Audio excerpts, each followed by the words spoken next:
From the time I was really as far back as I can remember, feeling that I should have been a boy. I should have been born a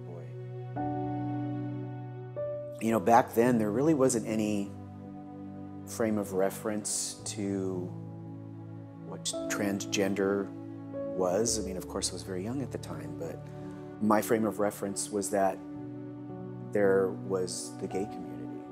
So I came out as a lesbian when I was 15 years old. And my mom was pretty mortified about the whole thing, because here I was her only female-born child. So that's when all the arguing began. During the course of one of our arguments, she just flat out told me that one of us has to leave and it's not going to be me. She never told anything to my father. She didn't want to hurt him, so she never said anything to him. As far as he was concerned, I just disappeared. And he didn't know. Didn't understand why. The crowd that I found myself hanging out with, we were doing a lot of partying, a lot of hard partying. I got very, very heavily involved in drugs and alcohol.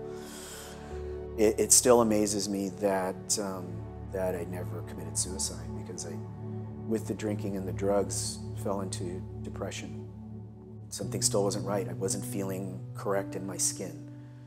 I'd get up in the morning and look in the mirror expecting to see this. And I was facing somebody completely different. You feel invisible. You feel invisible even to yourself. That no matter what I did, no matter who I associated with, I didn't fit in. I didn't fit. And you're just trying to figure out what's wrong. I had gotten to the point with the drugs and alcohol where I just couldn't do it anymore. My thought process switched from, I really don't care whether or not I die, to, oh my God, I'm gonna die. And it terrified me for the first time in my life. Luckily, I had met a few people that were in Alcoholics Anonymous. So I started going to meetings. One of my very good friends in program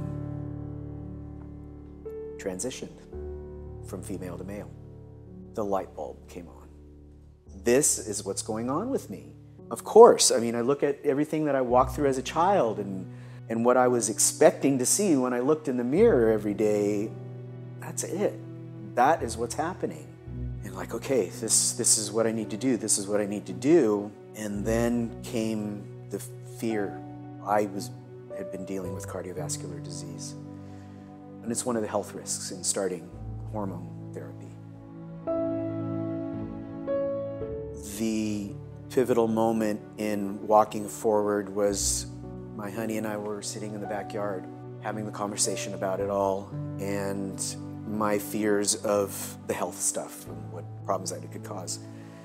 She just looked at me and said, but what's the stress of not doing this going to do to your heart? And it was like, you're right. Our youngest, he was 9 when it was time to have the conversation with him. And the way we explained it was that I was born with a woman's body, but with a man's brain, and I am in the process of changing my body to match my brain. So we're like, do you understand? Does this make sense? Do you have any questions? He's like, no, okay. So what's for dinner? And it was just like nothing. It's like, okay, what's for dinner? You go through 6 months of therapy with a gender therapist. Then I went to go see my doctor, Dr. Horowitz, and started the process of hormone therapy. Within the first 3 weeks, the physical changes started happening. My voice started to lower, hair growth, hair loss. The very first time that I, on a daily basis, it was like, sir, sir, sir.